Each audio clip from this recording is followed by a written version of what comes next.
управляли? ВАЗ-2108. ВАЗ-2108. А второй раз когда задержали? ВАЗ-2107.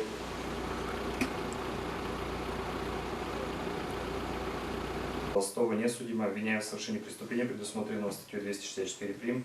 Уголовного кодекса Российской Федерации, чего возможно применение особого порядка судебного разбирательства.